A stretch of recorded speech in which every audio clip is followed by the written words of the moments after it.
Break के बाद एक बार फिर से स्वागत है आप सभी का सी न्यूज भारत में। खबर जयपुर से है, जहां डॉक्टर भीमराव अंबेडकर जयंती के अवसर पर भाजपा प्रदेश कार्यालय में आयोजित श्रद्धांजलि सभा में उनके जीवन और विचारों को याद किया गया। राजस्थान के उप मुख्यमंत्री प्रेमचंद बैरवा और भाजपा चुनाव प्रबंधन संयोजक नारायण पंचारिया ने डॉक्टर अंबेडकर की तस्वीर पर पुष्प अर्पित कर श्रद्धांजलि दी। उप मुख्यमंत्री बैरवा ने डॉक्टर अंबेडकर द्वारा निर्मित संविधान के महत्व को रेखांकित करते हुए इसे भारतीय लोकतंत्र की रीढ़ बताया। उन्होंने बाबा साहब के दिखाए मार्ग पर चलने और संविधान की रक्षा करने की आवश्यकता पर बल दिया। इस अवसर पर कांग्रेस पर निशाना साधते हुए बैरवा ने कहा कि कांग्रेस ने हमेशा वोट बैंक की राजनीति की है और भाजपा समाज के हर वर्ग, विशेष रूप से गरीबों और दलितों के अधिकारों के लिए प्रतिबद्ध है। कार्यक्रम में भाजपा नेताओं ने डॉक्टर अंबेडकर के संघर्षों और योगदान को याद करते हुए उनके आदर्शों को अपनाने का आह्वान किया। पार्टी ने समाज के कमजोर वर्गों के सशक्तिकरण और समता मूलक समाज निर्माण की प्रतिबद्धता भी दोहराई। डॉक्टर भीमराव अंबेडकर जी की पुण्यतिथि है।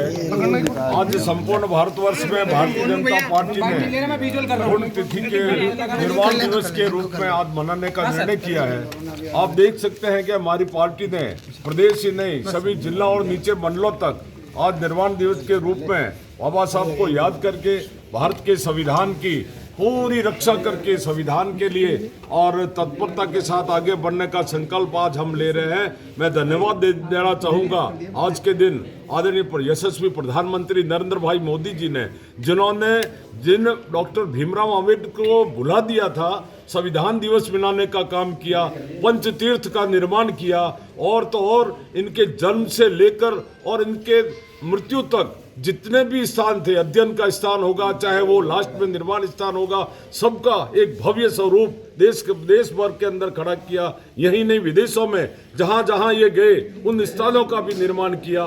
डॉक्टर भीमराव अंबेडकर जी को हम आज के दिन नमन करते हैं और संकल्प करते हैं कि आपके बनाए हुए संविधान के सामने कोई तरह की किसी ने दुस्साहस किया और लोकतांत्रिक तरीके से जो काम चल रहा है उसमें बाधा पैदा की, तो हमारी सरकार और बख्शने वाली नहीं है। निश्चित तौर पर भारत का संविधान श्रेष्ठ है, अच्छा है, अक्षुण है और आगे भी रहेगा।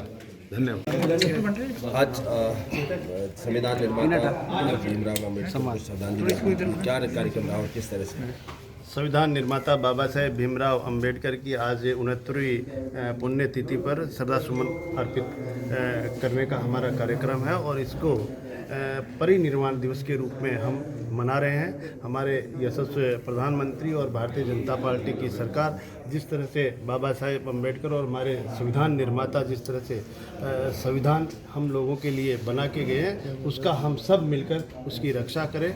और इतना ही नहीं कि बाबा साहेब भीमराव अम्बेडकर जी को जब भी भारतीय जनता पार्टी और हमारे यशस्वी प्रधानमंत्री जी ने ये हाथ में लिया कि उनके आदर्शों को और उनके जो पंचतीर्थ निर्माण करके जो हमारे समाज को जो मान और सम्मान दिया है, हमारे बाबा साहेब भीमराव अंबेडकर को भारत रत्न की उपाधि दी है, वो भारतीय जनता पार्टी की एक सोच है कि इस एक सर्वश्रेष्ठ हमारा संविधान है और सर्वश्रेष्ठ संविधान को बनाने वाले उस कमेटी के हमारे बाबा साहेब भीमराव अंबेडकर थे। इसलिए हम सब मिलकर आज इनके पुण्यतिथि पर श्रद्धासुमन। सर, इसी संविधान को राहुल गांधी दिखाकर कहते हैं कि संविधान देखो गुमराह करने की बातें हैं। मैं तो ये कहूँगा कि सभी मिलकर, जो हमारे बाबा साहेब भीमराव अंबेडकर एक संविधान निर्माता है, जिस संविधान को सारा भारत उसको लेकर चल रहा है, तो इस तरह की संविधान पे भी इस तरह की टिप्पणियां नहीं हो, क्योंकि हम सब मिलकर अगर उसका पालन करेंगे तो हमारे इस हिंदुस्तान का और इस संविधान का पालन होगा। आपको लगता है कि राहुल गांधी केवल संविधान के नाम पर जो है सियासत कर रहे हैं?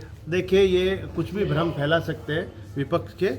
जिस तरह से इन्होंने ये भी कहा था कि आरक्षण खत्म कर देंगे, इस तरह के गुमराह करके, जिस तरह से लोकसभा के चुनाव में जब भी इनका मौका लगता है तो भ्रांतियां फैलाते हैं। लेकिन हमारे यशस्वी प्रधानमंत्री जी की सोच है कि गरीब पिछड़े लोगों को, हमारी समाज में जो पीछे की पंक्ति में रह गए, उनको आगे लाकर हमारी समाज की मुख्य धारा में लाने का काम कर रहे हैं। और संविधान आरक्षण के बारे में कहा था कि जब तक मैं जिंदा हूँ आरक्षण को कहीं कोई आँच नहीं आएगी। इस तरह हमारी भारतीय जनता पार्टी एक संस्कार, रीति, नीति और राष्ट्र निर्माण के लिए काम करने वाली पार्टी है।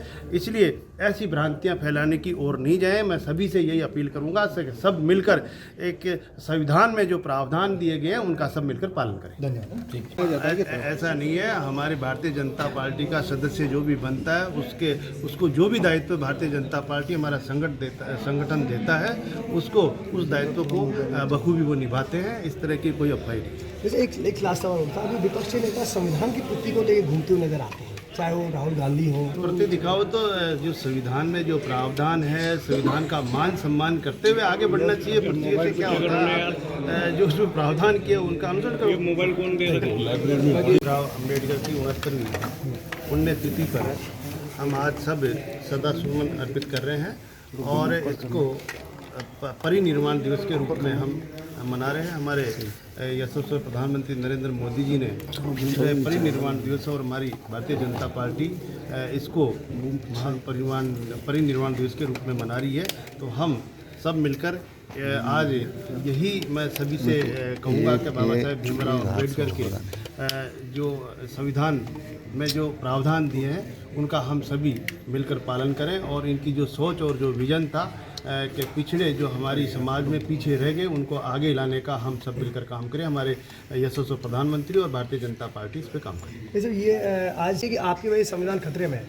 देखिए, जिस तरह से बाबा साहेब भीमराव अम्बेडकर का जिस तरह से जो मान और सम्मान दिया है वो भारतीय जनता पार्टी ने और हमारे यशस्वी प्रधानमंत्री नरेंद्र मोदी जी ने दिया है। आज पंचतीर्थ निर्माण करके जो भारतीय जनता पार्टी और हमारे यशस्वी प्रधानमंत्री ने जो समाज का मान सम्मान दिया है वो सबसे बड़ा है। आज मैं अगर बात कहूँ, मैं डॉक्टर भीमराव अम्बेडकर जी को भारत रत्न वो भी हमारी भारतीय जनता पार्टी की सरकार, हमारी जो एनडीए की सरकार थी उसी समय दिया गया था। इसलिए मैं कहता हूँ कि जो विपक्षी कहते हैं, विपक्षी तो इस तरह भी उड़ा देते हैं कि आरक्षण खत्म कर रहे हैं, लेकिन हमारे यशस्वी प्रधानमंत्री जी ने और हमारी पार्टी ने यह कहा है कि हम आरक्षण से कोई छेड़छाड़ नहीं करेंगे। लेकिन ये अफवाहें हैं, इन अफवाहें नहीं है। हम सब मिलकर जो अच्छा काम किया है, जो हमारे भारत के लिए संविधान बना के गए हैं, उसके बारे में अच्छी सोच लेकर अगर सभी पार्टियां चलेगी तो इसका अच्छा हमारे इस हिंदुस्तान का। वैसे एक सवाल और था कि अभी पिछले दिनों को जयपुर से सी न्यूज संवाददाता विजय भवानी की रिपोर्ट। इस खास रिपोर्ट में बस इतना ही। वक्त एक छोटे से ब्रेक का। ब्रेक के उस पार हम आपको और भी तमाम बड़ी खबरों से करवाएंगे रूबरू।